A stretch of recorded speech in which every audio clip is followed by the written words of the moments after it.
It's been well established that the internet hates anything that moves or stands still. Its first instinct is to wish for its target's sneeze. However, once in a blue moon, the internet can turn around and we're up to something it once mocked. In this video, we'll be looking at characters the internet decided to stop crucifying. The reason why people warm up to them could be a bunch of different things. They could undergo character development, they could get rebooted and have their bad traits removed, or maybe a new character could come around that's even more hated than them, causing people to look at them more fondly. Whatever it is, let's try to be a bit more positive than Twitter usually is, and look at 10 popular characters that were once hated. The 90s was a dark time. I don't mean for any serious political reasons, because I am not smart enough to know that. I mean that everything sucked. There were spikes and chains everywhere, and a mere 4 months before this cursed decade ended, I was born. What's even worse is that every creator had the mindset of a wannabe edgy 12-year-old. This is most notable in comics. Every character has colossal guns and pecs and leather coats and chains and spikes, and every female character looks like a drawing on Twitter that would get more likes than every video I've ever made. The perfect combination of all this into one person is Cable.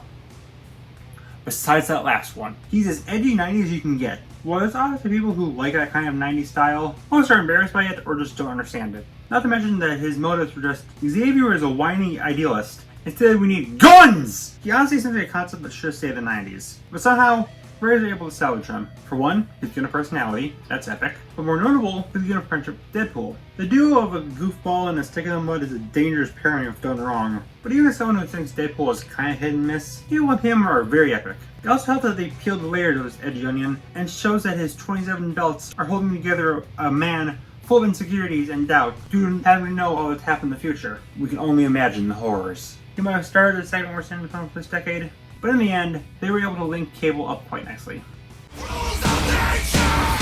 So do you guys remember the internet's desperately needing therapy era? There was a lot of time where saying you hate a character wasn't enough. You need to make art and memes and entire fan games about murdering fictional characters. There were a lot of clear examples of that internet desperately wanted their heads on a platter. Navi, Scrappy Doo, Jar Jar, Toad. And the topic for right now, the dog from Duck Hunt. In the original game, all you do is walk around the start of the game, then laugh at you if you miss the birds. And that's all he needed to do to become arguably the most despised pupper in all of fiction. Just because he rubbed salt in the wound, the dog's legacy overtook the game itself, and people wanted him old yellered immediately. It was to the point where several Flash games were made just so you could shoot the dog, and since it was early internet, they were quite bloody. I'm genuinely surprised the internet is as sane as it is. And I know that's already a low bar. It seems like nothing short of murder could get people to like this dog. So they made a game where you can murder him. Smash 4 introduced the Duck Hunt dog as a playable character, and while most were excited to Falcon punch him in the face, a lot were happy for less sadistic reasons. His design looks a lot cuter, he's friends with the duck now, and he's a Kingdom Hearts joke, and his moveset is one of the most unique in the game. After Smash 4 released, I legit haven't heard anyone complain about the dog anymore, and that's a massive feat. Smash 4 also helped Refit go from a character that exists to hated to beloved, but the reasons why are a bit, yeah, that. I'll stick with the good boy any day. I may not be a big Dragon Ball guy, but even I know the legend of Broly. In the early movies, Broly was nothing more than a giant fist with 2 fists and his hero fist, and his brain is a foot. He's got foot fetish. We don't kink shame here. He's just a berserker. But the closest thing he has to personality is when he hates Goku, which is because Goku cried too hard when they were babies. This is the most popular anime ever made. For Super Movie DBZ Broly though, they decided to give him a personality. Epic. A victim of his father's blind obsession to beat Vegeta, this Broly is actually a gentle soul who only fights the heroes because he was blindly loyal to his father, but goes past that with some help, and even ends on good terms with Goku. It also looks like he didn't spend an entire week doing nothing but injecting steroids, so that's pretty cool. Gather around, kiddos. Let me tell you a tale. A tale of kaiju proportions, of the worst monster movie ever made. Godzilla 98. A film so bad that it nearly killed interest in the beloved monster, lacking the beloved creature's strength, iconic design, and plasma breath. With this design being stripped of the title of God and renamed Zilla, with only 2 appearances after this, one of which was being wombo-comboed by the real Godzilla, while the other is Godzilla the series, where it raised the legend back to God once again, with the personality of a giant puppy and the breath of the original Godzilla. Old and new fans saw this as the king of the monsters, and not the mutated iguana of the late 90s. And before you say these aren't the same characters, as Zilla Jr. from the show is the son of the movie version, like, shut up, man. It's clearly inspired by the 98 film, so just shut up and let me have this. DuckTales 2017 is literally heck bent on fixing every single character they used. It doesn't matter if it's from the original series, a different Disney show, or their own characters, they will fix them.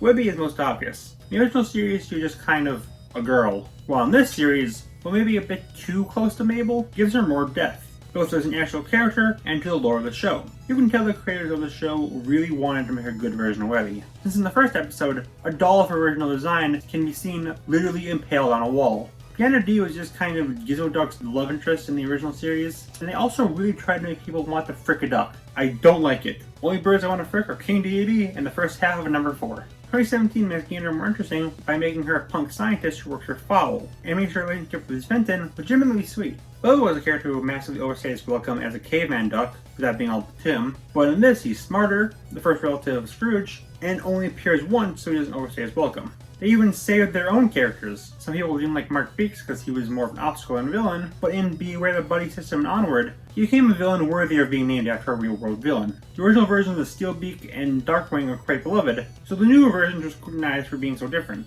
But when it was revealed that Steelbeak is actually a lot smarter than we first thought, and the unheroic Darkwing was replaced by one close to the original version, and the original Darkwing was revealed to be Negaduck, even if we never got to see much of him, was quite well regarded by the fanbase. If I had to pick one character to represent this show, it has to be Daisy. She was never hated, but she was just kind of there. She was never as interesting as other Mickey characters, and her personality changed at basically every appearance, most notably in Legend of the Three Caballeros, where she's downright abusive to Donald. In this show, she's given a more clear personality, which I'm starting to slowly realize is a trend here, and her relationship with Donald legit is just being downright adorable. It's generally impressive to see the DuckTales team take so many maligned characters and make them awesome. I'm assuming this is why Pete was never included in the show, as the crew knew they just couldn't improve him.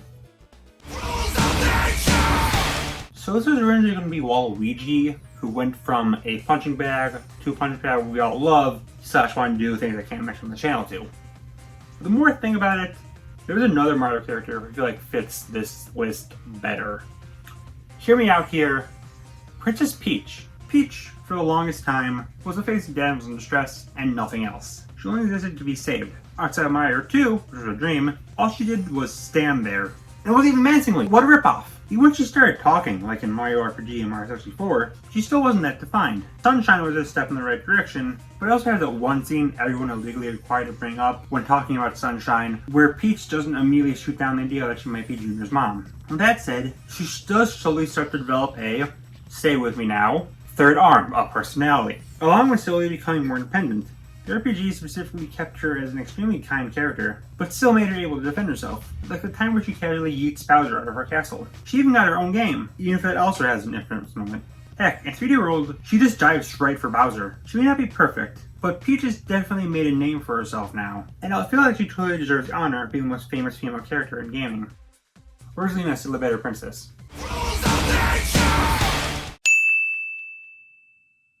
Owl House Season 2 is a gift that keeps on giving. Not only does it take the story to the best heights it can, but it massively improves all the characters, even though I personally all love them. That said, while I love every character in the show, not everyone did. Two specific characters were a lot more controversial: Hootie and Lilith. I'll start with Hootie since he was definitely less controversial of the two.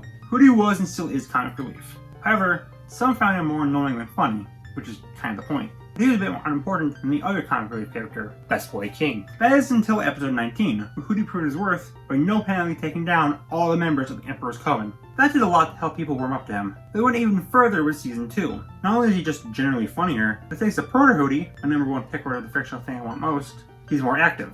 He's also the reason we got knocking on Hootie's door, the universally considered best episode where Hootie helps out the main 4 characters for no reason other than he just wants to. Add on his really cute friendship with Lilith, and it's rare to see anyone who hates to the Owlman. Speaking of which, onto the witch. Lilith started off as pretty antagonistic to her sister, and after all she was, arguably the main villain of Season 1. She was just kind of a jerk, especially Ida. Again, I liked her, but I can see why others didn't, especially when it was revealed that she was the one who placed the curse on Ida that turns her into an owl beast. After that, most people thought she was beyond saving. Here's how Season 2 made her one of the best characters. She's doing everything in her power to make right to her sister, and she's also a huge dork now, I love her. Not to mention she just has a sweet relationship with both Hootie and Lilith, and she and her non-existent hairline really made up for her previous misdoings. Also, she was later confirmed as Arrow Ace. Based. Emphasis on the East. The The Clone Wars must really have massive back pains after carrying Star Wars for the last 20 years. It went from pretty obscure to mind-controlling people and thinking the prequels were good. It helps that it took characters that were written by George Lucas and made them not that. Anakin is the most obvious, as they took a whiny brat and made him more likable and extremely caring, which makes his turn to the dark side retroactively even sadder. Plus, he's a lot less whiny. But fixing someone else's character is one thing. How about fixing your own? In the Clone Wars film that came out before the show, people really didn't like Ahsoka Tano. She was bratty, was given way more attention than the already established characters, and overall just kind of a drag. The show, however, pretty much improves her more and more in every single episode she's in. She goes from a brat to, well, what a lot of people want from Anakin. She's now considered one of the most popular characters in the series, is introduced to even more people thanks to The Mandalorian, and has a subreddit dedicated to Rule 34 of her that has more subs than the normal sub of her. Lilith was right. Apparently, showrunner Dave Filoni set this up intentionally to get people to dislike Ahsoka, so people will attach themselves to her even more when it's revealed how great of a character she is. If this is true, this man is the next Jigsaw, and we all should be afraid. Pokemon is like DuckTales on crack. Say what you want about the games, but they'll make sure you like every single Pokemon and will also buy all their plushies. Some Pokemon that were lame were given evolutions to make them less lame, like Magneton and Mr. Mime and Togetic, or Mega Evolutions like Pinsir, Mawile, and Kangaskhan. The Pokemon that were hated when they were revealed ended up getting great evolutions, most notably Oshawott, and for a personal one, Froakie, who I loved when he was first revealed, but a lot of people thought was ugly, preferring Fennekin, until oops! Froakie evolved into the single most popular Pokemon ever, and Fennekin became the two worst starter forms. If I had to pick one to represent it all though, it's gotta be Executor. This is one of the few characters on this I genuinely hated, because freaking look at it. Then they made him tall. Satoshi! There's a lot of options for this list, but the second I thought of this video, I knew no one else could take the top spot. One of the easiest punching bags of all time, who became one of the most iconic characters ever. Let me tell you the tale of Aquaman. Aquaman might have first started in 1959, but since the world was much different back then, there really wasn't much notable about him or how people perceived him. His first big break was Super Friends, where he was a goofy main character. It also absolutely ruined him in the public eyes. After that, Aquaman was just a goofy loser who talks to fish and can't do anything without water. There were jokes about it, it became a popular SpongeBob character, and like all things, its fate was sealed with Stewie Griffin. You're more useless than Aquaman! After that, he was branded forever as lame. Like he was on the same level as Jar Jar and Scrappy Doo. But for some reason, DC refused to let him die. For a solid couple of decades, they were heck-bent on making Aquaman the coolest character they possibly could, giving him a beard, a hook hand, letting him summon giant sea monsters, whatever in their power to make the guy who can talk to fish more than just a punching bag. Slowly, it started to work. Yes, it's annoying to have everything Arthur is in have a joke that is useless, only to have him summon a great red shark, but your honor, it's epic. A lot of modern versions really helped. Batman Brave and the Bold has him as easily the best character. He's over the top, goofy, and just fun in the form of a fish man. Injustice Gods, I'm not finishing that title, might have ruined Superman, but they made Aquaman a reasonable guy,